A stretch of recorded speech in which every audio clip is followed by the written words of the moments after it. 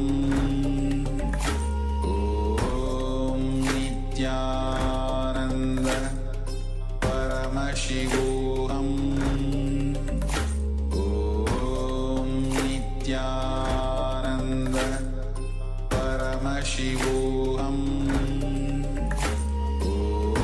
Om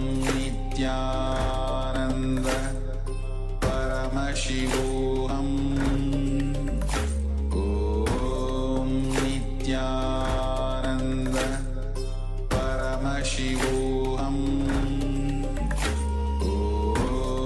Nithyananda Paramashivoham Om Nithyananda Paramashivoham Om Nithyananda Paramashivoham Om Nithyananda Paramashivoham Om Nithyananda Paramashivoham Om Nithyananda Paramashivoham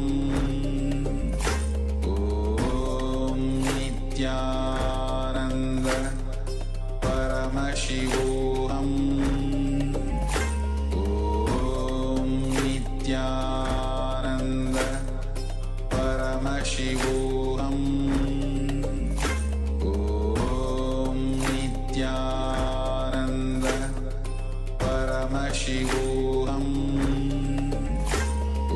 Om Nithyananda Paramashivoham. Now, slowly, very slowly, you can open your eyes and start to share every detail, every word, every sentence, or even if it was the whole paragraph was revealed to you. Take a moment to share, or even the whole page was revealed to you. Take a moment to share as you are manifesting the power of quantum memory to recollect large information from the intelligence behind the brain. Meanwhile, we had the new person from last season. We would like to welcome them. We have Ken, who has joined, Nithyananda. We have Srinitya Lingodhavan, who has joined us, Nithyananda. And also we have Zhou Weiping, who has joined us, Nithyananda.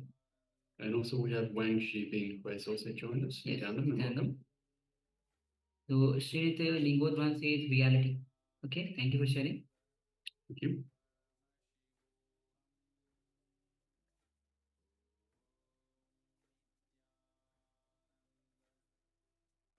And also the participants on YouTube, you can also let us know what was revealed to you in your third eye. So this was the power of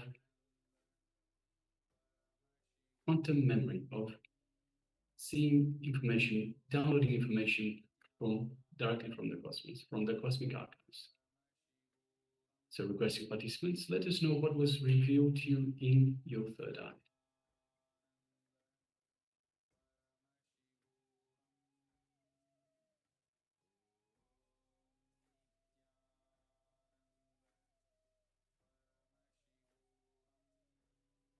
So for those of you that joined us halfway through the power manifestation itself, we requested the participants to just have a look, have a quick glance at a page of a book by the Supreme Pontiff of Hinduism, and we asked them not to read the actual page. So when we read the page, we start engaging the mind. These powers don't come from the mind, so these powers have nothing to do with the mind. In fact, the mind only gets in the way. So it's important to understand all these powers of Paramashiva. They come from the space of oneness with Paramashiva, the space of oneness with Swamiji, the Supreme Pontiff of Hinduism, who is the embodiment of Paramashiva. So it is through Swamiji that we manifest this power, through oneness with Swamiji, and only through oneness with Swamiji that we manifest these powers. So it is important that we don't engage the mind. We let the mind just take a break. That's why we go through and we disengage, we unclutch from the mind before we start the power manifestations. So through this power manifestation, we ask Swamiji to reveal to us the information that was revealed on the page. So we don't read. Reading is engaging the mind. We just glance at the page that is displayed before us, the piece of information. And it doesn't have to be a page, it can be anything else. It's important to understand that you're just looking through your eyes at a piece of information. Similarly, like you would in terms of the third eye, only third eye vision, you're looking through the third eye, you're not looking through the physical eyes. So this one, you're just gazing at the information through your physical eyes. You're only connecting to it. You're not trying to read, to engage the mind itself. Just connecting to it. You're seeing that it is there, connecting to the information that is behind the page. And through the space of oneness with Swamiji, requesting Swamiji to manifest through us, requesting Swamiji to download the information directly from the cosmic archives and provide us, and reveal this information to us. All right, so let us have a look at, we will display the page once again, just for verification. So this was the book, Science of Living Enlightenment by the Supreme Pontiff of Hinduism. And the page, the information goes as such. At the top of the page, 200 forms of Indian singing styles are available, rooted in Samagana, Samaveda. This is one of the Anyakaras for BDD campus. Please understand, when you live these four tattvas or principles of integrity, authenticity, responsibility, and enriching, you will first of all unearth so much energy in your inner space. Get it out. I can see it in my own organization, in my own experience, and many of the organizations which follow these principles. Human beings have so many wonderful things inside that should be unearthed. These four tattvas or principles will unearth all your possibilities. Second, it will help you unearth others' possibilities. This is the essence or the input I wanted to give. I bless you all to be successful in living these four principles. Today, I received a message from a devotee who wanted to take up life of renunciation, of sannyas. She said, I have posted pictures of the beautiful house and the life I'm going to leave behind when I take sannyas. I sincerely request you, if you still think that there is something beautiful in your life which you have to leave behind for sannyas, please enjoy that first. Complete it. Do not come to take sannyas without completing all your other enjoyments. Otherwise, there will be a deep vengeance in you when you see other people enjoying in those things. When you are renouncing out of completion, you want all others to enjoy their life and do whatever gives them most joy.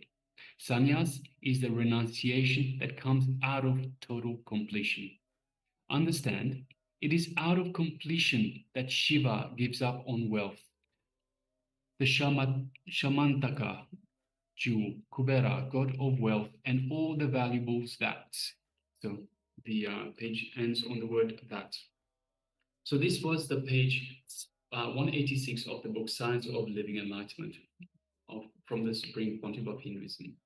So if you have any, if you had any of those words, if you had anything along those lines, it's anything to do with the four principles, anything to do with the Indian dancing styles, and anything to do with renunciation. So even remotely related, then congratulations. We have Sri Nithyananda, that's shared reality. So yes, so in a way, living the four principles is living in reality. So it is very much related. So yes, thank you very much for sharing that, and congratulations for manifesting. And we also welcome Ma Yvette Chow. Welcome, Ma Nithyananda. This is the Paramashivoham Level 1, Day 7. Welcome to the program. Yes. So after this power manifestation, we'll be entering into today's session, which is, as Swamiji already introduced in the previous revelation by Swamiji, that we will be working on the 5 koshas, the 5 bodies that we have.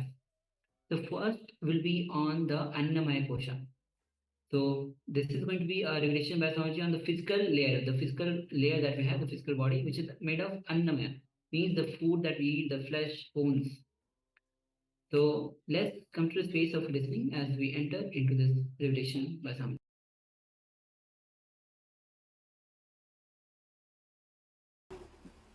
Somebody is asking, please explain the meaning of the word koshas. Kosha means layer.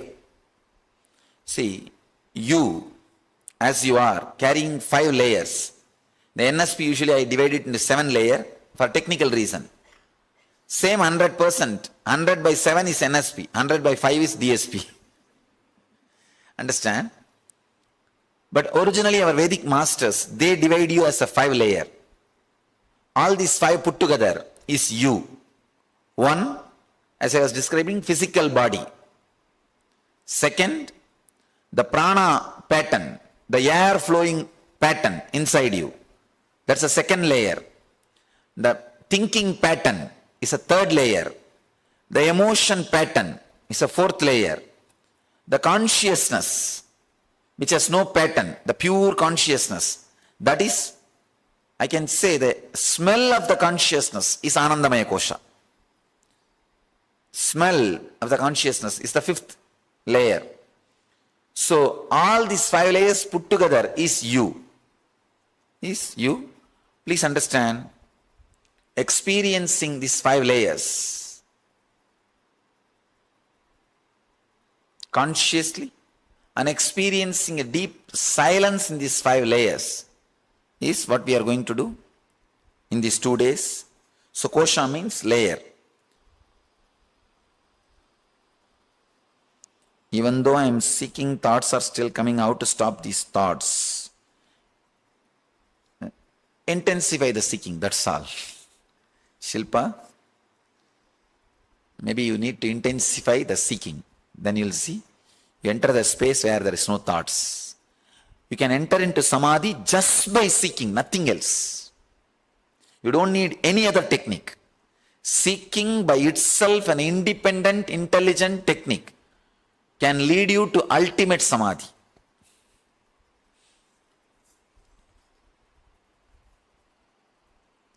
How do we practice this in day-to-day life? I'm a trainer at work and have 2 kids back home aged 10 years. And Madhavi, you don't need to practice this seeking every day, in the house. It doesn't need to be practiced. It becomes quality of your life. You see, sometime, if some fight or problem comes in your life, even though you are doing all your routine, the deep depression will be there in the heart. For 3 days you will be carrying that low mood, but you will be doing your work. When you can carry depression and manage your day-to-day routine, why not carry seeking and manage your day-to-day routine? It's possible. When you can carry this and manage your routine and kids, when you are depressed, do you think, oh, I have kids, I have a responsibility, why should I be depressed, I should not be? You don't. You carry your depression and manage day-to-day activity. Same way, carry the seeking and manage your activity. You will do it much better way. Please explain seeking with some example. I get lost most of the times understanding what exactly is seeking. Vidyadhar Reddy. Please understand, Ramakrishna says very beautifully, how a miser yearns for money, a child yearns for mother, a lover yearns for beloved. Same way, yearning to experience fulfillment inside you. You see, there is a deep emptiness inside you, vacuum. Whatever you may be doing, you have a deep vacuum, emptiness. But always you think, no, in 1 year it will become all right. In 6 months it will become all right. If I do that, it will become all right. If I do this, it will become all right. You go on postponing. thinking that if something happens in the outer world, that vacuum will disappear, that emptiness will disappear. Understanding nothing of the outer world is going to make that emptiness disappear. You have to seek, work and fill it. Only then it is going to disappear. Only then. That's what I call seeking.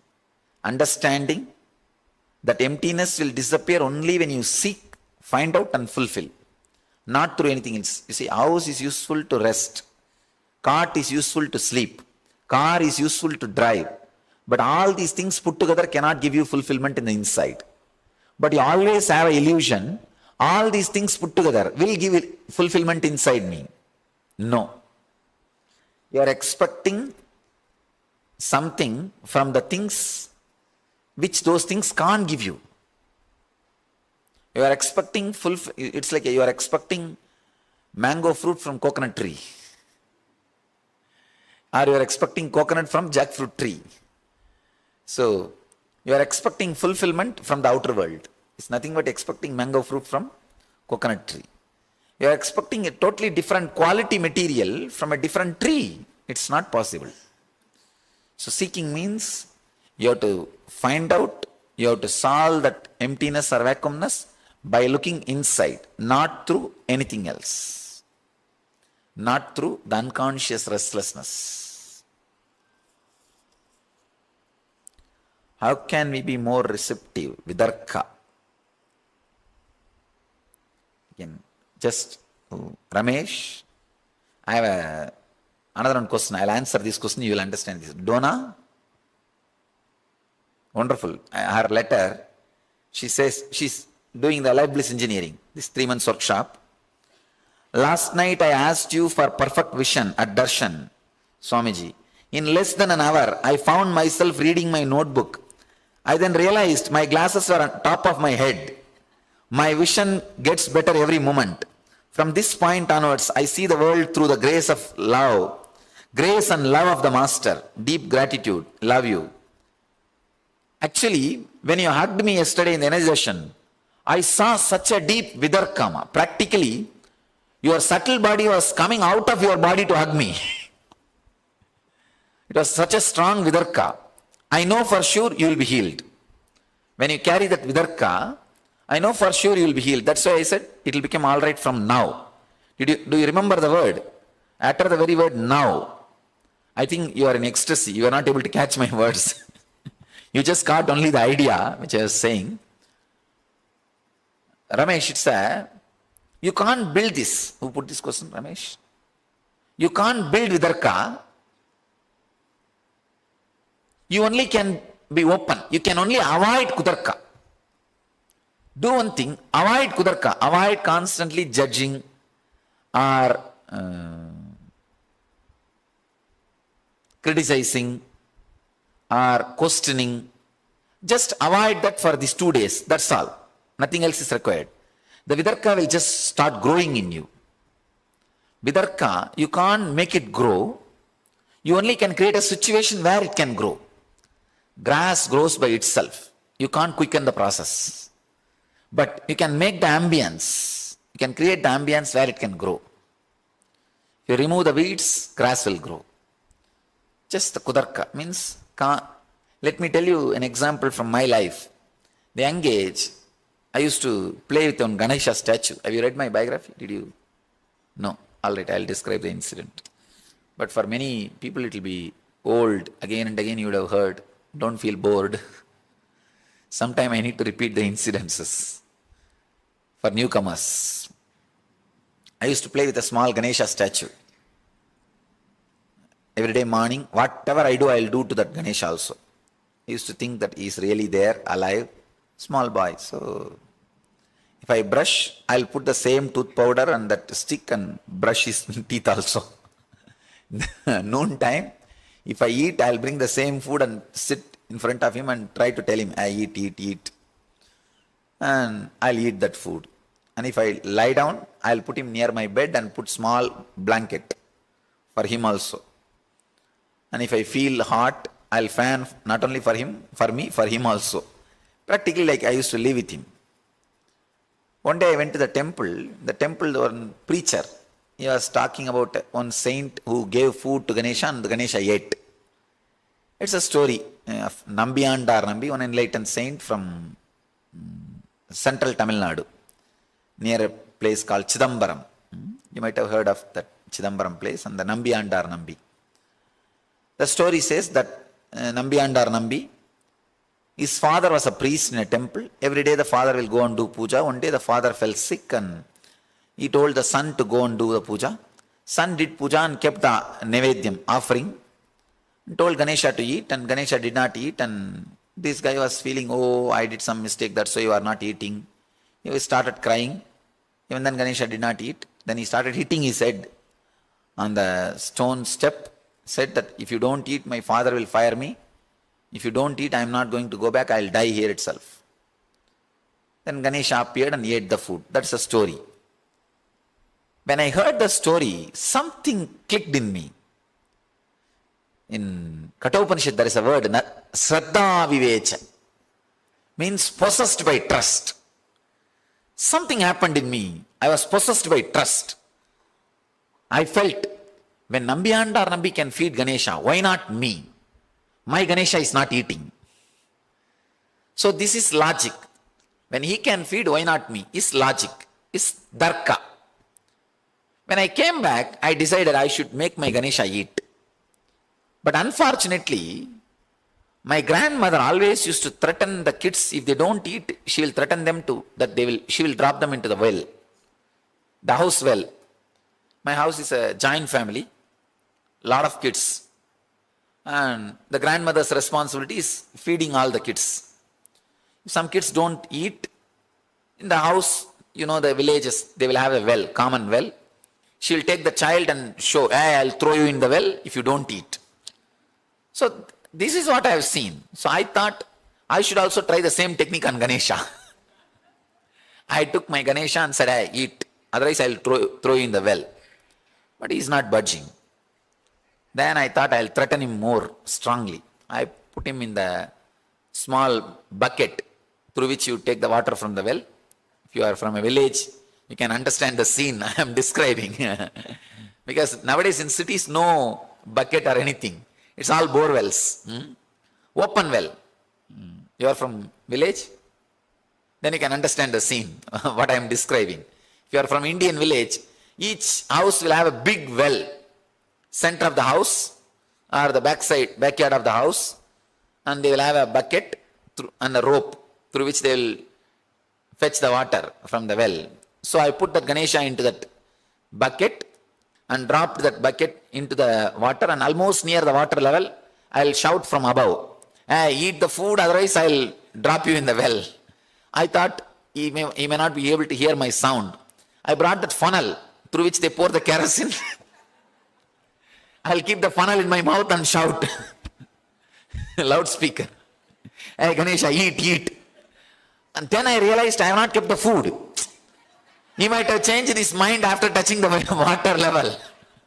So I kept the food and again dropped him inside and started shouting, eat, otherwise I'll drop you in the well. But of course, he did not eat. But I did not have that much of hatred or courage to drop him in the well. I wanted to blackmail him, but I don't want to drop him. So I took him out. 2-3 days, the same drama happened. Then I had a doubt. Maybe he did not like the food, my mother's cooking. So I thought I'll go to the temple. And I was really thinking, in the temple all the deities eat. So I thought I'll bring the same diet and feed him. I went to the temple, and in the temple I used to volunteer. So the temple cook, the main temple cook, is my close friend, because as a young boy we used to go and wash the vessels and do all things. He gave the food, which is usually given to the deities. I brought that food and told, hey, your same diet has come. You can't say now. You don't like the food, eat. So again he did not eat. One day, the evening, suddenly I realized, I was contemplating why he is not eating. I realized, hey, the Nambiyandar Nambi, he did not torture Ganesha, but in my case I am torturing Ganesha. So I realized that like a click, it happened in me. Like a realization, it happened in me. I decided, yes, right. He did not torture Ganesha. But in my case, I am torturing Ganesha. I am not torturing me. I am not doing tapas. In Sanskrit, there's two words, tava and ava. Tapa means burning you. Apa means burning opposite person. I am not doing tapas, I am doing apas. The apa means I am doing something opposite. I am supposed to change me, but I am trying to change Ganesha by torturing him. Then I decided I will not eat till Ganesha eats. I was a small boy. But strong will. One day, did not eat. Second day, there was little temptation. I said, no, nothing doing. Come on, I'll see. I'll not eat. 2.5 days over. And 2.5 days evening, the third day evening, really I was feeling very giddy and almost like fainting feeling, but very strong will. Suddenly, I don't know whether I fainted and fell or got into the meditative mood or samadhi mood, kind of a samadhi mood. But I fell on the ground with closed eyes. I saw in the vision Ganesha eating the food which I put. When I opened my eyes, the body and mind was feeling so ecstatic and fresh, alive. It's like as if you met a person with whom you are experiencing a strong love, the feeling connection, the romance. You see, if you have a simple distraction, even if you meet that person, you will have only irritation. You will feel you are bound by that person. But if you have a strong feeling connection, the very darshan, seeing that person will create so much of joy. I had that such a deep ecstatic mood, that pure romance, that experience. When I opened the eyes, not only inside me was fresh and alive, I saw the food disappeared. It was not there. I don't know how you will understand. But I tell you, I am telling you the honest truth, the straight truth. People may question, who knows whether Ganesha ate or some rat would have come and ate when you are in Samadhi, who knows. I do not know whether Ganesha ate or is a rat ate. I don't know about that. One thing is sure, if Ganesha would have eaten the food, what prasad he will give for me? The joy and bliss and the faith, the strong trust, the deep bliss. He has given me that. Because of that, I know only Ganesha ate the food. Understand this scene. When I thought, when Nambiyanda or Nambi can feed, why not me? That is Darka. When I started torturing Ganesha, it's Kudarka. It's not the right thing to be done. Kudarka. But when I started doing tapas, when I started working on me, it's Vidarka. So if I make a statement, life is bliss, don't have Kudarka. No, it's a lie. Swamiji is telling a lie. It's not the truth. Have Vidarka. No. What he says must be right. I should work on me to experience it. So working on you is Vidarka. You can't create Vidarka, but you can create the ambience for Vidarka. Stop mothering Kudarka and start working on you.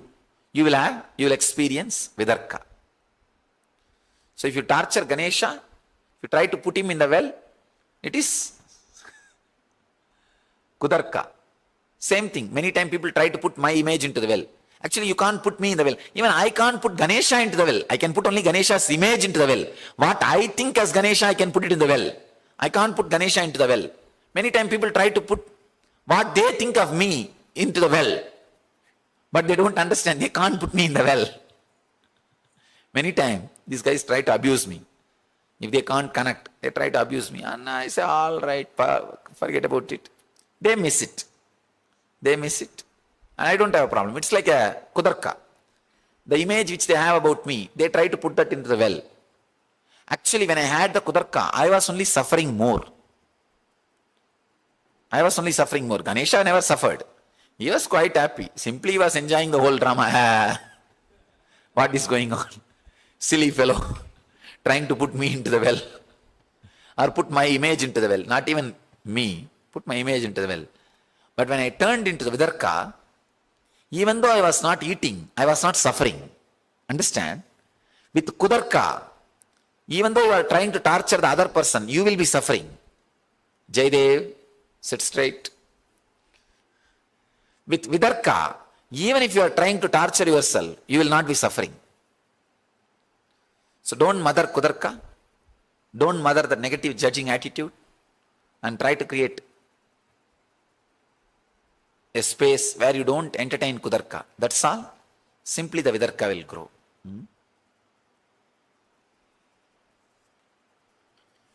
With Vidarka, you will have a strong energy experience.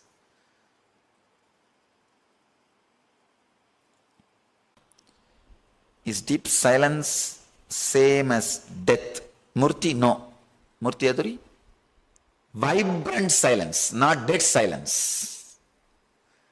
See, absence of words is a dead silence, negative silence. I don't feel intense seeking, or I don't have the feeling of the intense seeking. Please help. Just feel that you don't have. That itself is enough. Feel you don't have seeking. That feeling is enough, will create seeking in you.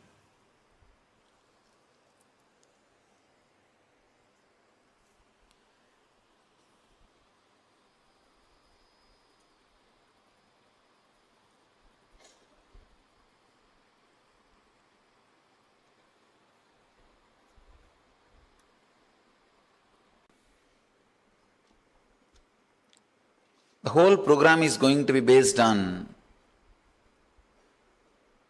my unique message, be unclutched. I want all of you to know, even that word is not there in Oxford Dictionary. We did research. It's only Oxford Dictionary uses only the word disclutching, not unclutching. So each master gives a Mahavagya, like Aham Brahmasmi, Tattvamasi, Prajnanam Brahma. These are the great Mahavagyas. Mahavagya means the word by using which you will go beyond words is Mahavagya. The word which leads you to the wordlessness is Mahavagya. So each master gives one Mahavagya. I can say, from my experience, can give you one Mahavagya, that is unclutching. Unclutching is the Mahavagya from my experience.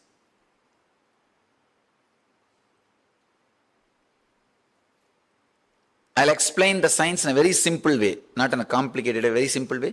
Maybe in the next 2 days, when you practice deeper and deeper, you will have the experience of it. More than a technical knowledge, experience will be much better. I'll try to give you the minimum amount of technical knowledge, which is bare minimum necessity. Only that much, not more words, because the aim is you are supposed to go beyond words. See, unclutching is nothing but whenever any thought arises, without giving life to it. See, even if you fight with the thought, you are giving life to it. Without giving life to it, without giving meaning to it, just go back to the source from where it is coming. Please understand. Without giving meaning to it, life to it, attention to it, just go back from where it is coming. Relax from the source.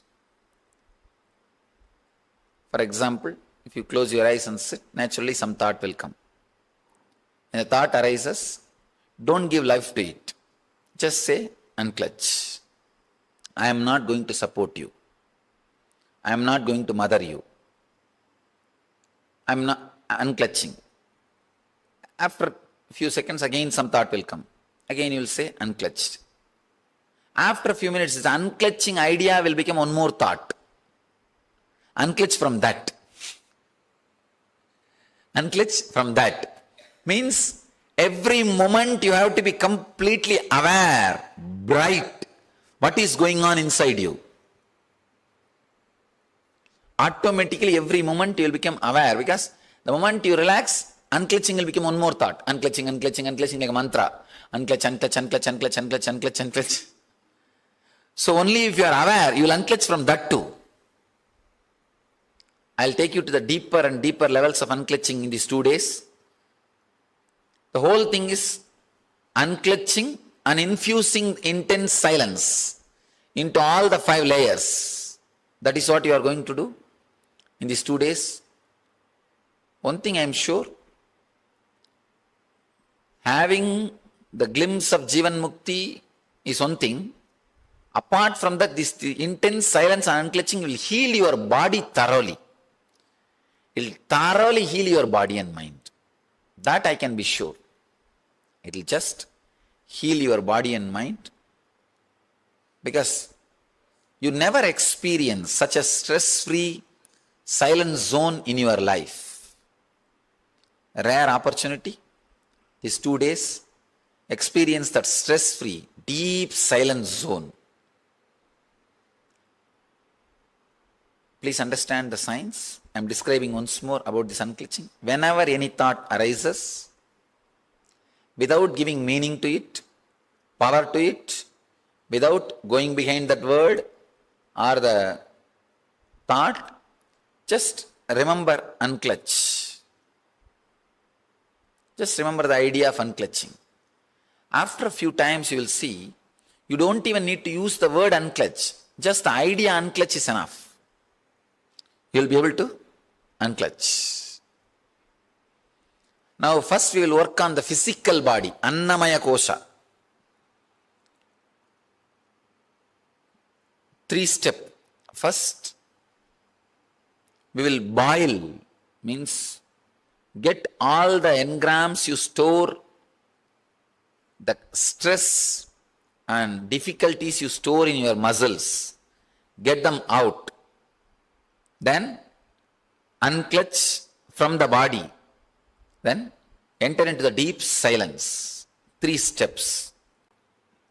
You will feel the energy spread all over the body in a harmonious way. Please understand, if you are storing too much of engrams, if I give you the example, you will understand. Morning, if you are afraid of your office and decisions and manager, boss and everything, if you go and sit in the office 9 o'clock, by 9:30 you would have taken only 2-3 decisions, you will have shoulder pain. Means that fear engram, stress engram you store in the shoulder. The moment you go and sit, that engram gets activated, not because of number of decisions you made, just because of the fear you are carrying. Just because of the fear you are carrying. So be very clear. All you need to do is not to carry the stress engrams in your muscle memory. Actually, if you don't carry the stress engrams in your muscle, if you do the same job, same routine, same lifestyle, you will not become tired. Your job or work is not responsible for your tiredness. The muscle memories you carry are responsible for your tiredness. The memories which you carry in your muscles, they are responsible for your stress or any physical illness. Now, we'll enter into the technique to release the engrams from the physical layer and unclutch from the physical body and enter into a very deep silence. It's a very powerful technique from Vijnana Bhairava Tantra. It's a technique from Shiva. As you all may be aware, there is a book called Shiva Sutras, which is 60,000 sutras. In that 140 sutras, one chapter is called Vijnana Bhairava Tantra. I have spoken elaborately on that Vijnana Bhairava Tantra. There is a technique, one technique from Vijnana Bhairava Tantra, very powerful technique. It can really straight away transform you, even once practicing once.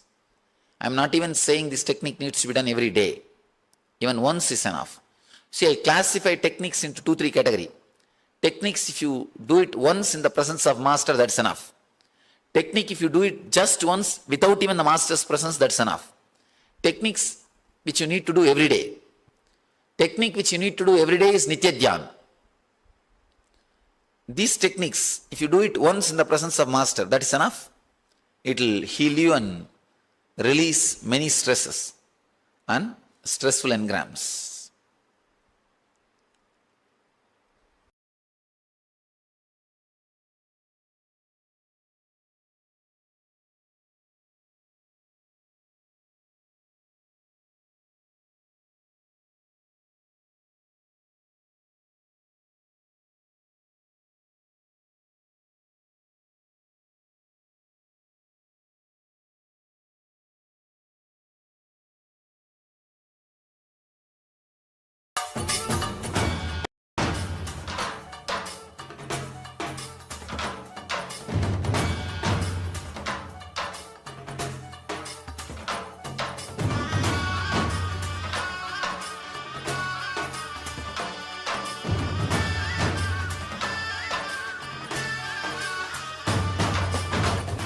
Today is the best day.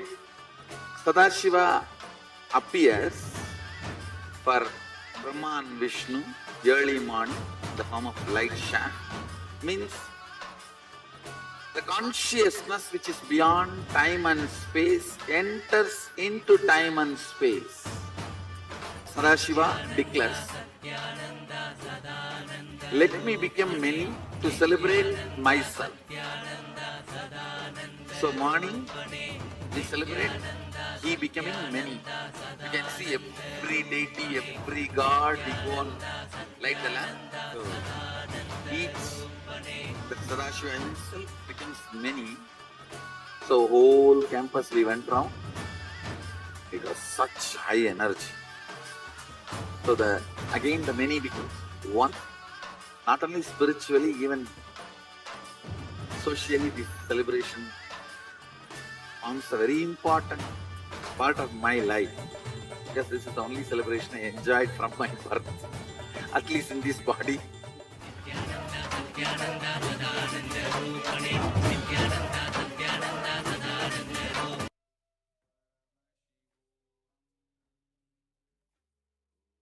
Yes, so Swamiji already mentioned that we'll be entering into a technique for the physical layer. This technique is taken from the Vigyan Bhairav Tantra.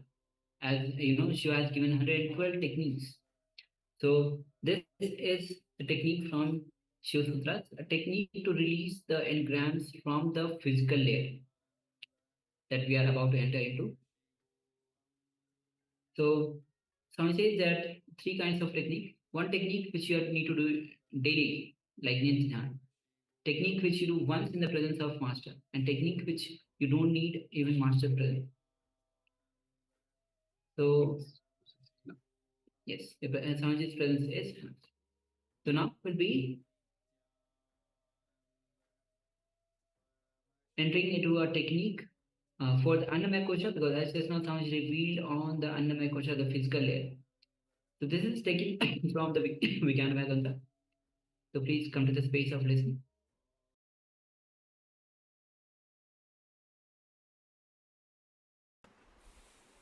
I'll describe the technique. It's 30 minutes. First 10 minutes, intense chaotic breathing by standing. Stand, bend your knees and breathe. Means the air should hit your root chakra, Muladhara. See, Muladhara is the place where all the engrams are stored. It's like a hammer, the Muladhara, with the prana. Just hammer the Muladhara with the prana. You should not feel the prana hitting in the head. You should feel the prana hitting in the root. If you feel in the head, that's okay. But you should feel in the root. If you inhale, you should feel that you are hitting the root chakra. That kind of a breathing. Practically melting the body. First 10 minutes, intense chaotic breathing. Please understand. If you have blood pressure or heart problem, hernia problem, don't do. Do only the second part. First 10 minutes, chaotic breathing. Second 10 minutes, tense the whole body, part by part. First your legs. Visualize as if you are melting it. You are as if your body is made out of clay and you are making the whole thing into a clay ball. Visualize you are just making your whole body into nothing but lump of muscles. Just squeeze the whole body.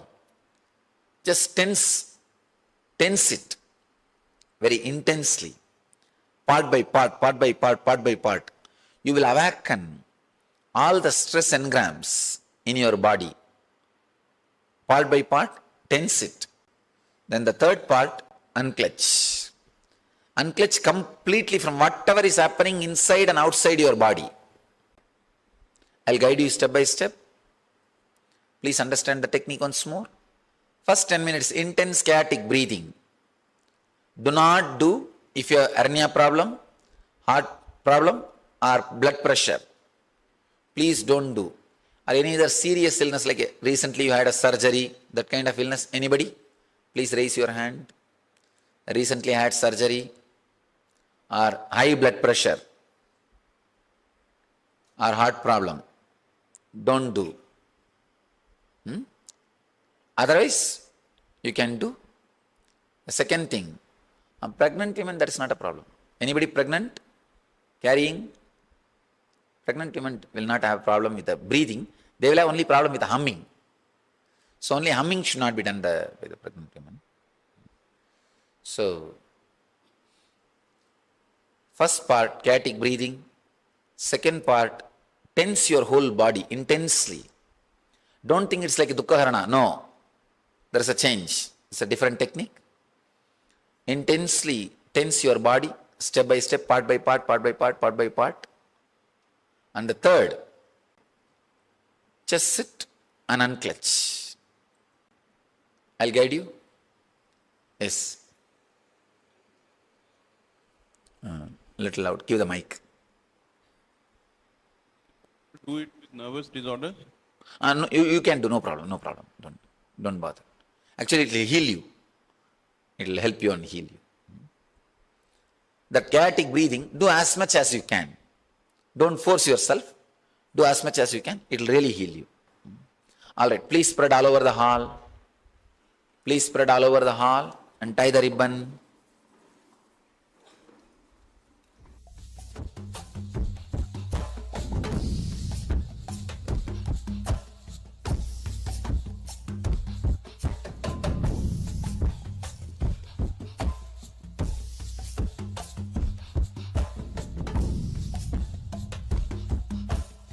Intense chaotic breathing by standing. Stand, bend your knees and breathe.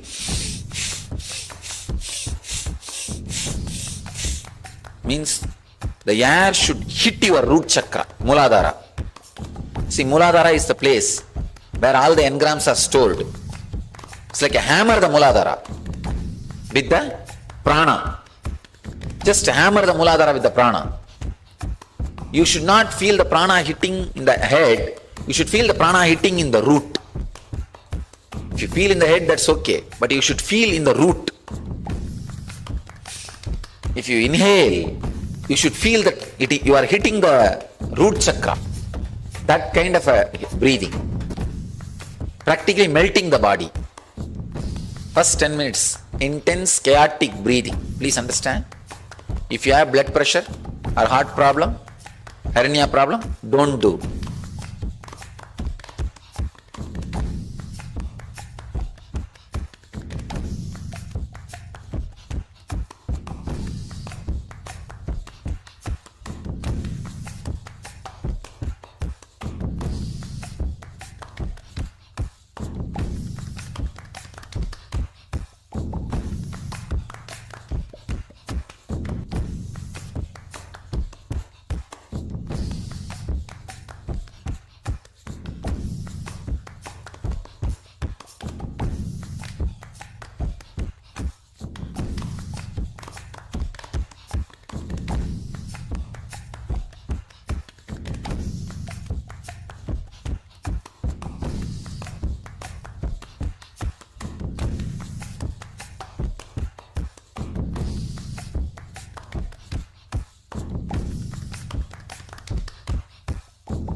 Intense chaotic breathing by standing.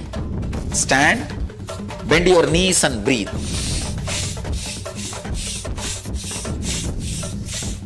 Means the air should hit your root chakra, Muladhara.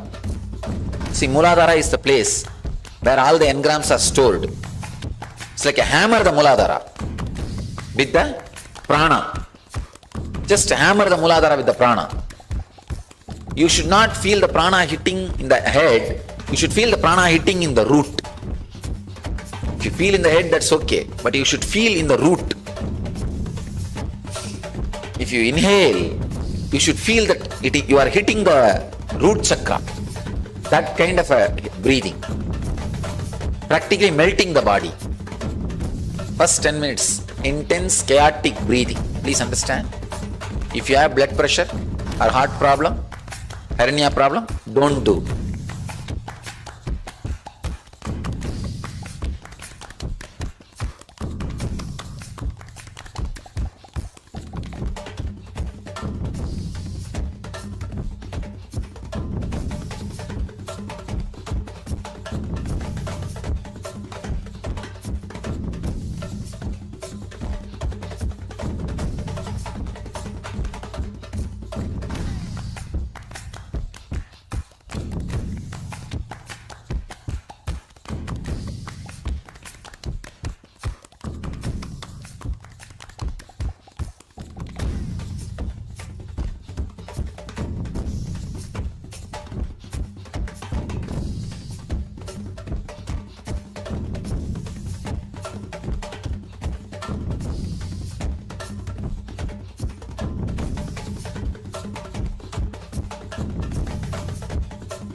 Intense chaotic breathing by standing. Stand, bend your knees and breathe.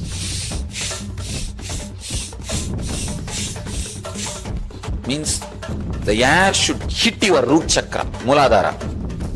See, Muladhara is the place where all the engrams are stored. It's like a hammer, the Muladhara, with the prana. Just hammer the Muladhara with the prana. You should not feel the prana hitting in the head. You should feel the prana hitting in the root. If you feel in the head, that's okay. But you should feel in the root. If you inhale, you should feel that you are hitting the root chakra. That kind of a breathing. Practically melting the body. First 10 minutes, intense chaotic breathing. Please understand. If you have blood pressure or heart problem, hernia problem, don't do.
Intense chaotic breathing by standing.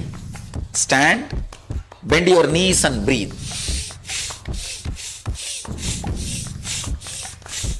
Means the air should hit your root chakra, Muladhara. See, Muladhara is the place where all the engrams are stored. It's like a hammer, the Muladhara, with the prana. Just hammer the Muladhara with the prana. You should not feel the prana hitting in the head. You should feel the prana hitting in the root. If you feel in the head, that's okay. But you should feel in the root. If you inhale, you should feel that you are hitting the root chakra. That kind of a breathing. Practically melting the body. First 10 minutes, intense chaotic breathing. Please understand. If you have blood pressure or heart problem, hernia problem, don't do.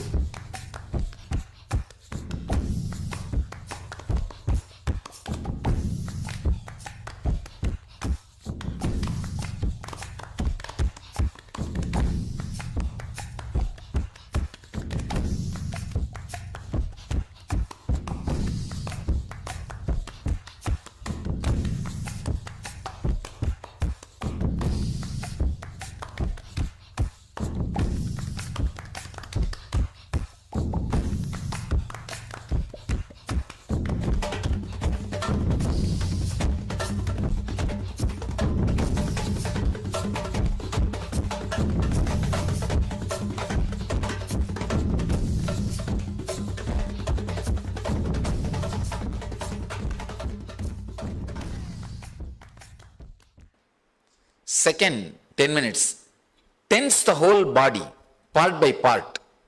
First your legs. Visualize as if you are melting it. You are as if your body is made out of clay and you are making the whole thing into a clay ball. Visualize you are just making your whole body into nothing but lump of muscles. Just squeeze the whole body. Just tense it very intensely, part by part, part by part, part by part. You will awaken all the stress engrams in your body. Part by part, tense it.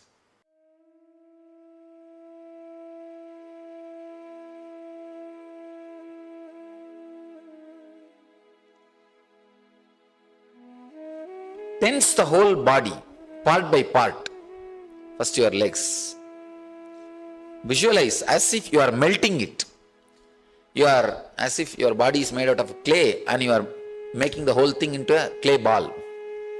Visualize you are just making your whole body into nothing but lump of muscles. Just squeeze the whole body. Just tense it very intensely. Part by part, part by part, part by part. You will awaken all the stress engrams in your body. Part by part, tense it.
Tense the whole body, part by part.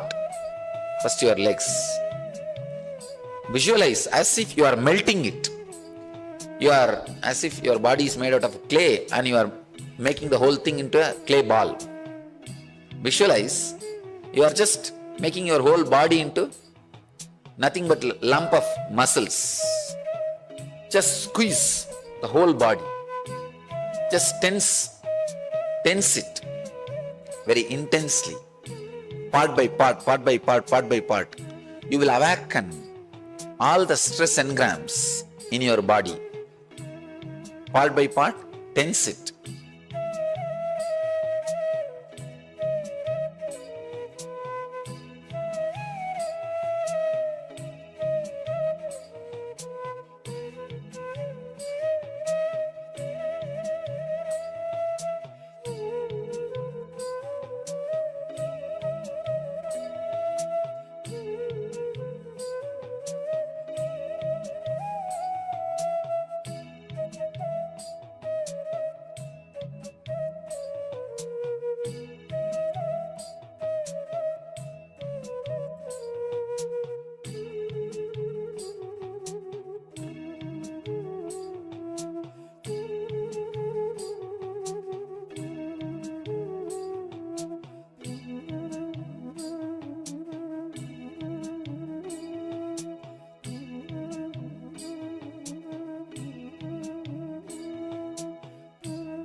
Tense the whole body, part by part. First your legs. Visualize as if you are melting it. You are as if your body is made out of clay and you are making the whole thing into a clay ball. Visualize you are just making your whole body into nothing but lump of muscles. Just squeeze the whole body. Just tense it very intensely. Part by part, part by part, part by part. You will awaken all the stress engrams in your body. Part by part, tense it.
Tense the whole body, part by part. First your legs. Visualize as if you are melting it. You are as if your body is made out of clay and you are making the whole thing into a clay ball. Visualize you are just making your whole body into nothing but lump of muscles. Just squeeze the whole body. Just tense it very intensely. Part by part, part by part, part by part. You will awaken all the stress engrams in your body. Part by part, tense it.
Unclutch. Unclutch completely from whatever is happening inside and outside your body.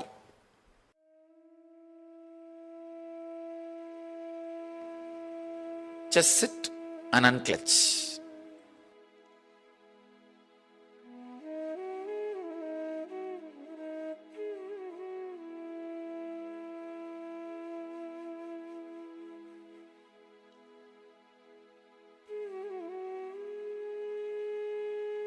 Unclutch.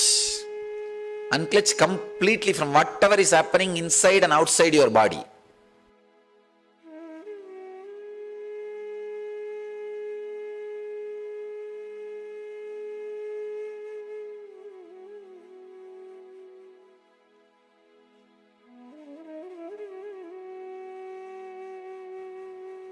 Just sit and unclutch.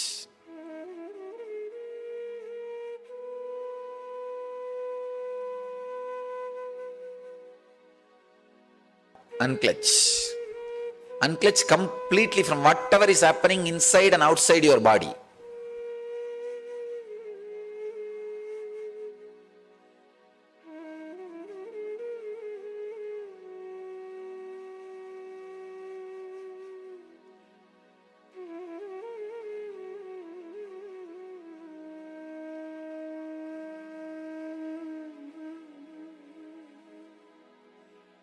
Unclutch.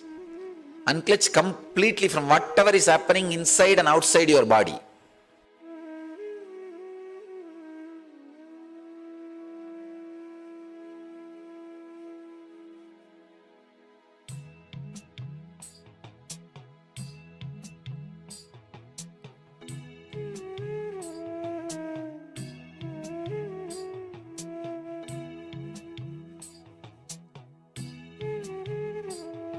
Unclutch. Unclutch completely from whatever is happening inside and outside your body.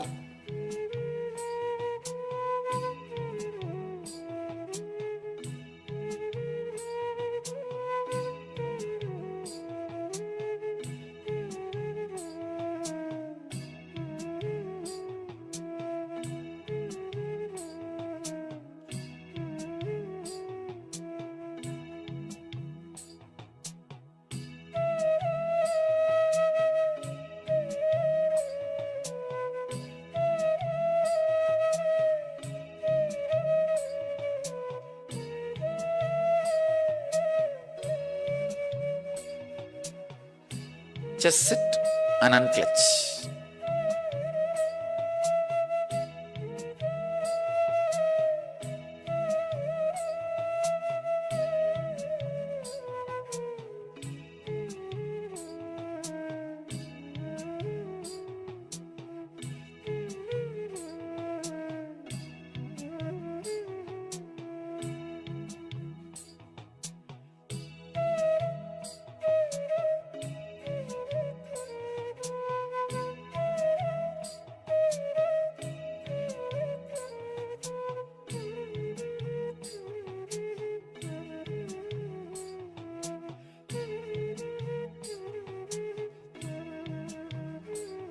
Just sit and unclench.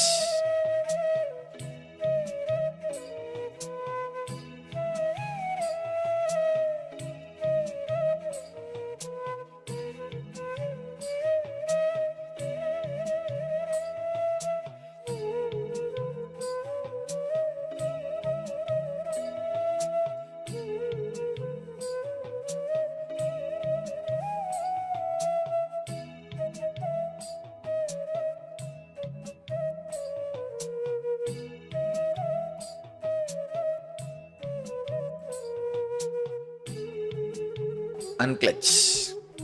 Unclench completely from whatever is happening inside and outside your body.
Unclench.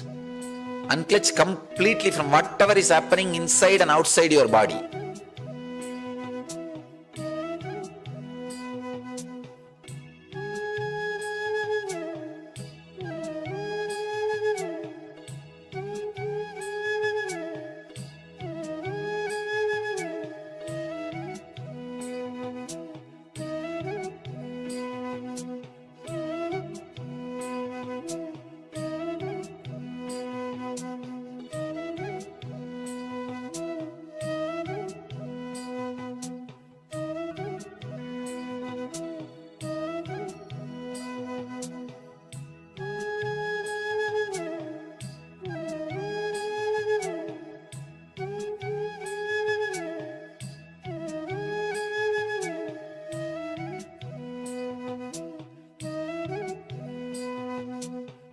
Unclench.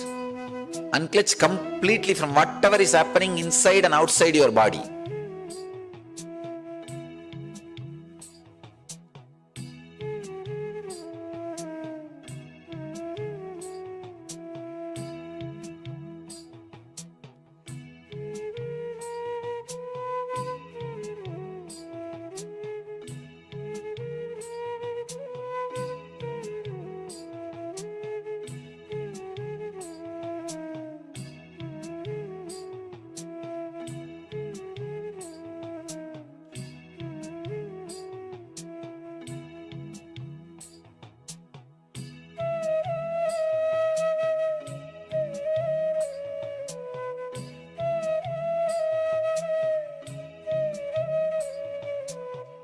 Unclench.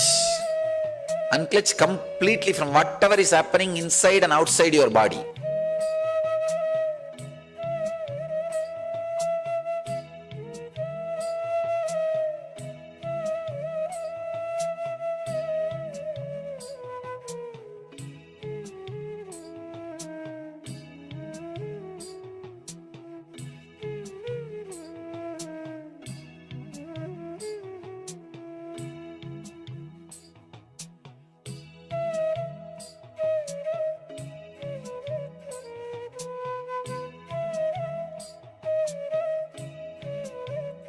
Unclench. Unclench completely from whatever is happening inside and outside your body.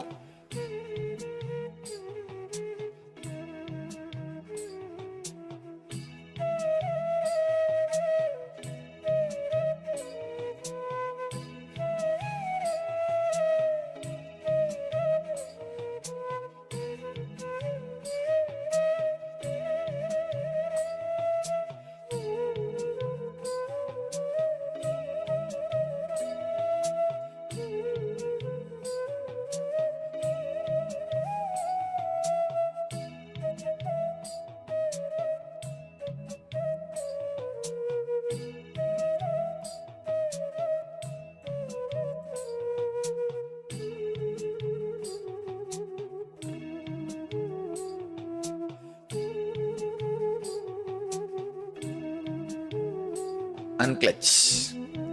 Unclutch completely from whatever is happening inside and outside your body.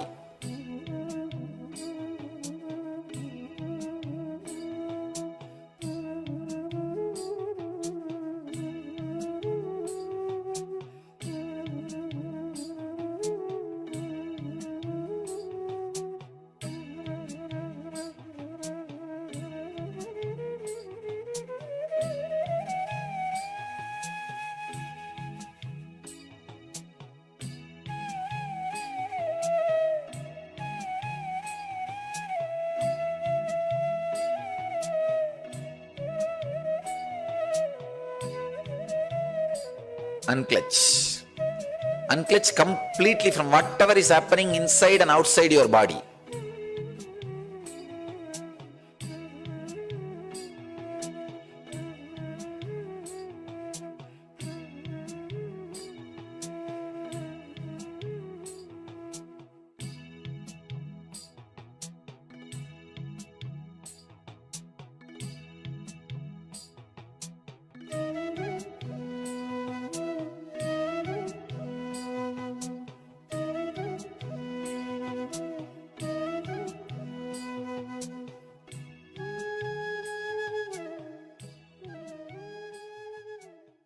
See, any thought will come out only as a light movements in this area. If you just arrest this, nirodha, vang nirodha, just shut this area, suddenly you will see, you will carry a deep, intense silence. Feel no movements in this area, inside, just shut. You will carry intense, vibrant silence in your being. Just go around carrying that intense silence.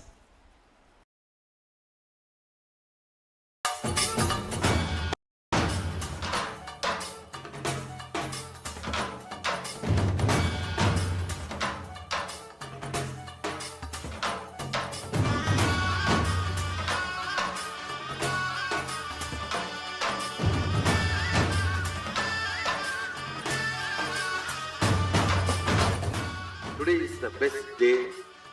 Sadashiva appears for Brahma and Vishnu early morning in the form of light shaft. Means the consciousness which is beyond time and space enters into time and space. Sadashiva declares, let me become many to celebrate myself. So morning, we celebrate he becoming many. You can see every deity, every god, we go on light the lamp. So each, the Sadashiva himself becomes many. So whole campus we went round. It was such high energy. So again the many becomes one. Not only spiritually, even socially, this celebration forms a very important part of my life, because this is the only celebration I enjoyed from my birth, at least in this body.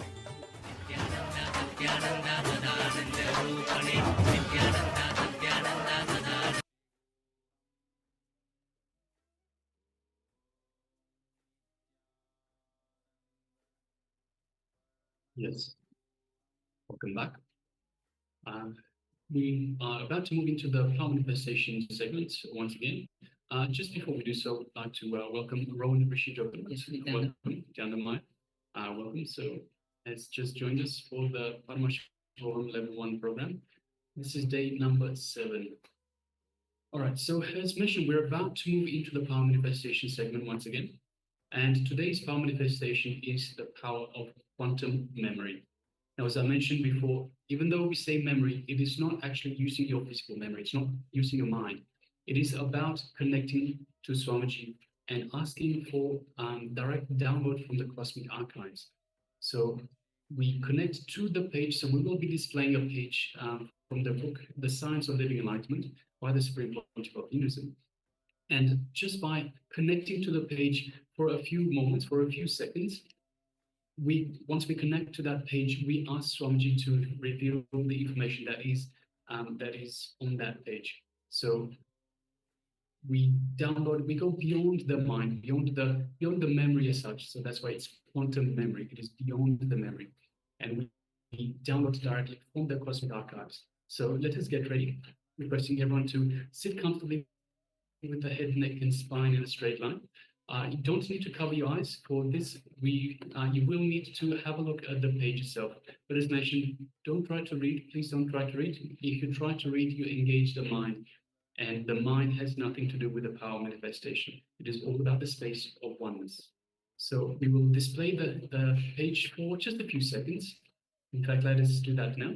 And just connect to the page, just briefly, just lightly gaze at it. Don't try to read. And just connect to the page, connect to the information behind the page. That is all it is. So it is a piece of information that we connect to. So we are displaying the page now. Just have a look at it for a few seconds. Just gaze at it, don't read, and that's it. All right. So now let us sit comfortably with the head, neck, and spine in a straight line. Let us unclutch from any impossibility. So if there's any impossibility that comes to mind, any judgment, any self-doubt, let us just unclutch from that. It doesn't belong in this power manifestation. So let us just unclutch, become a witness to anything that is coming up, both internal and external. So any thoughts from the mind, any worries, any doubts, any fears. Let us just unclutch, just observe them, just like the way they come up, and let them go back down. And unclutch from all disturbances, all external. If there's any sounds, just let it be. Don't get involved in it. Don't question it. Just observe and let it be. Let it go back down. Any sounds, any disturbances, any noises, perhaps the phone, a message, or anything like that, just unclutch from it. It'll still be there after the power manifestation. Continuously unclutch, coming back to the space of perpetual unclutching. That will take us to the space of restful awareness. Restful awareness into the present moment. It is where we find the space of oneness with Paramashivoham, the space of oneness with Swamiji, the Supreme Pontiff of Hinduism, who is the incarnation of Paramashivoham himself.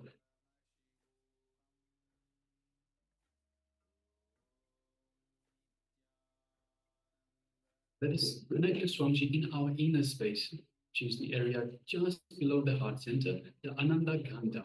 So our inner space. Just visualize Swamiji in our inner space. Pick your favorite motif, your favorite image of Swamiji, whichever you have most connection to. Feel that connection to Swamiji through this, your ideal image of Swamiji. Just take a moment and feel that connection. And feel the love, the compassion, the infinite grace that Swamiji is showering you in your inner space. So that inner space is just for you and Swamiji. Nothing else is reality. Unclutch from anything else. It is just you and Swamiji in your inner space, in oneness. You are in oneness with Swamiji. From this space of oneness, feel that energy, that super conscious energy that Swamiji is radiating. Feel that throughout your entire body.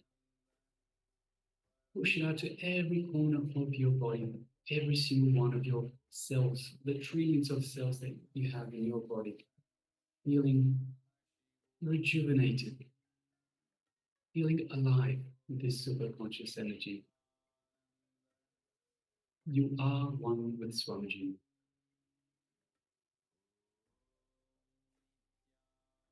Now let us move our gaze just gently to the third eye and visualize Swamiji in our third eye. And through our third eye, let us look into Swamiji's third eye. And as we do so, we feel a connection, an energetic connection. Just take a moment and feel that energy in your third eye the Anya chakra, located just between the eyebrows.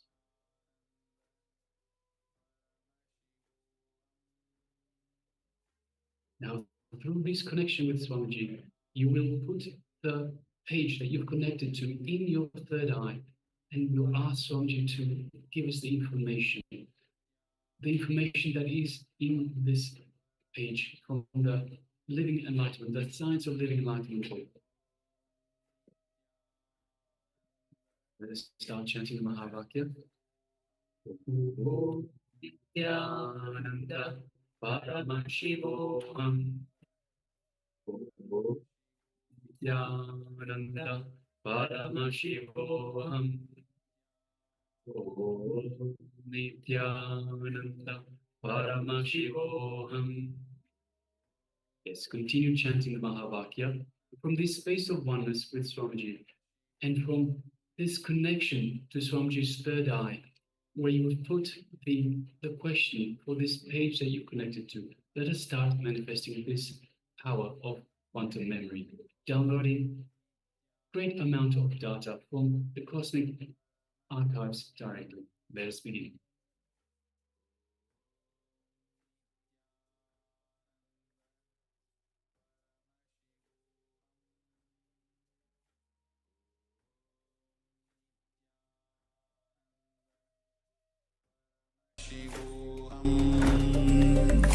Om Nithyananda Paramashivoham. Om Nithyananda Paramashivoham. Om Nithyananda Paramashivoham. Nithyananda Paramashivoham.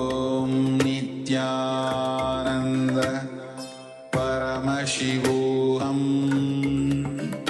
Om Nithyananda Paramashivoham. Om Nithyananda Paramashivoham. Om Nithyananda Paramashivoham. Om Nithyananda Paramashivoham. Om Nithyananda Paramashivoham. Om Nithyananda Paramashivoham. Om Nithyananda Paramashivoham. Om Nithyananda Paramashivoham. Om Nithyananda Paramashivoham. Om Nithyananda Paramashivoham. Om Nithyananda Paramashivoham. Om Nithyananda Paramashivoham. Om Nithyananda Paramashivoham. Om Nithyananda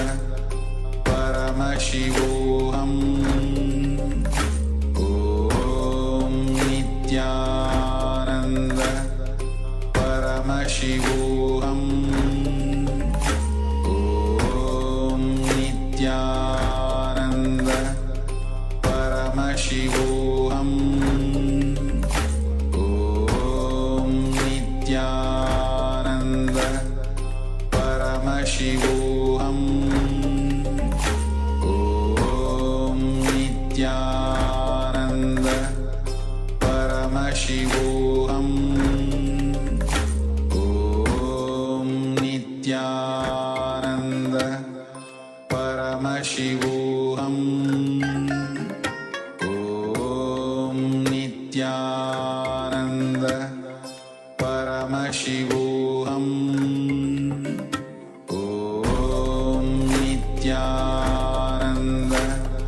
Paramashivoham.